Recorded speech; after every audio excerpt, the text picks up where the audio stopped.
Hello guys welcome छ। यो चाहिँ डे 3 गाडी गएपछि चौकी डाँडामा यसरी मान्छे भिरको बाटो लिएर भकुण्डेसम्म जाने प्रयासमा र आज चाहिँ खोला धेरै नै सुकिसकेको छ। सबैजना डाँडा चढेर भए पनि काठमाडौँतिर जाने यात्रामा हामी चाहिँ आज तपाईलाई देखाउन गइरहेको छु। देखेर सक्नुहुन्छ मान्छे हिँड्नलाई चाहिँ भिरपाखा चढेर गइएको छ भने बाइक हिँड्ने ठाउँ चाहिँ छैन। बाइक अघि गएको थियो तिनीहरू छ।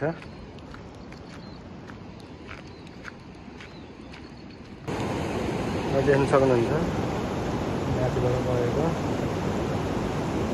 बाटो चाहिँ छैन।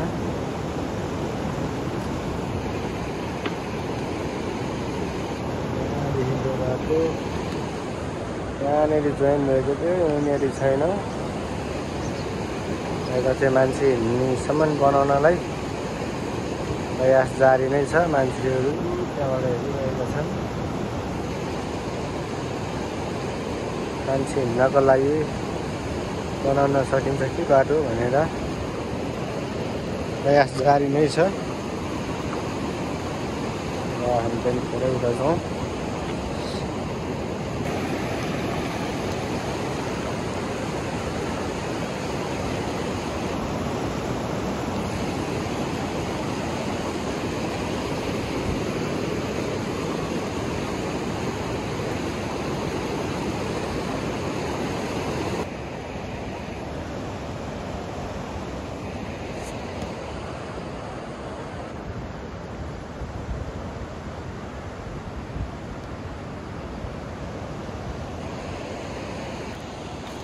ल गाइज 1 वर्षपछि यो बाटोमा आएको हालत त्यस्तै नै छ। मान्छेको हेर्ने भिड छ। बाटो भनिएको रति काहीँ केही छैन। मान्छेहरू तलबाट पनि हिँडेर जाने जारी रहेको छ। ल यहाँदेखिको बाटो केही पनि छैन। बाटोमा खोला हिँडिरहेको छ।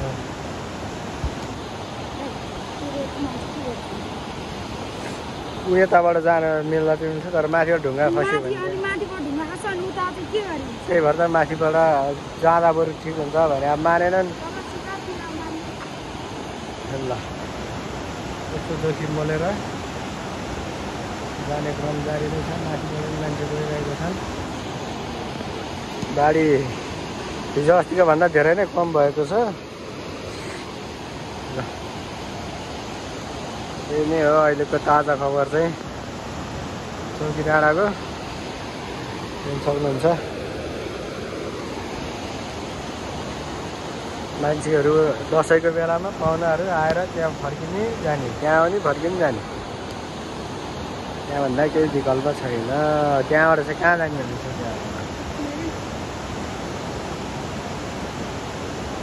सक्नुहुन्छ।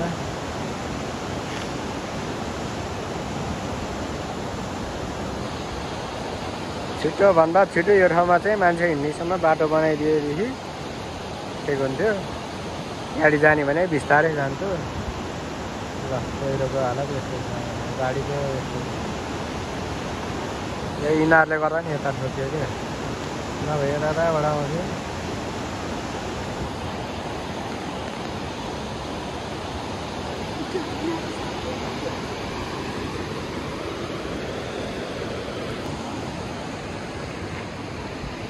यस्तो छ हालत। बित्ती आइएको उक्लै भइसकेको छ। यहाँबाट तल पुरै भिर नै छ। मान्छेहरू माथिबाट हिँडेर 2-3 जना भर पुगेर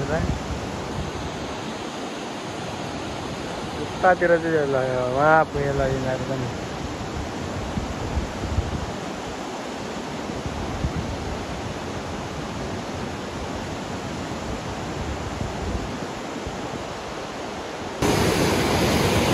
हेर्नुहोस् दर्शकबिनहरू यसरी यात्रा गरेर काठमाडौँ जानको लागि तयार हुनुभएको छ।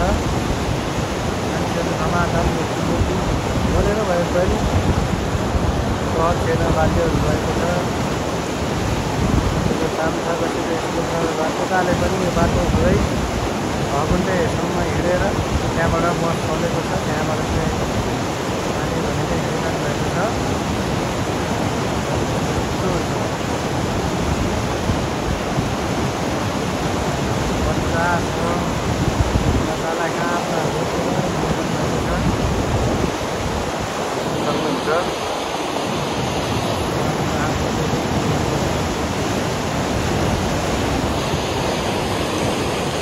अझै पनि मान्छे हिँड्ने गोरेटो पनि बनेको छैन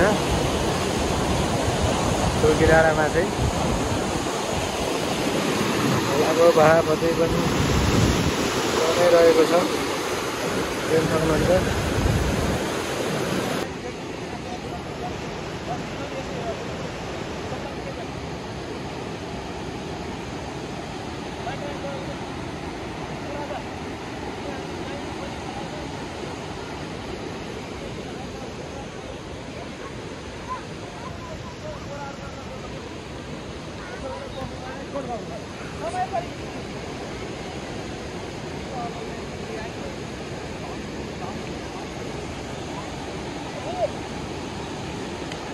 Good.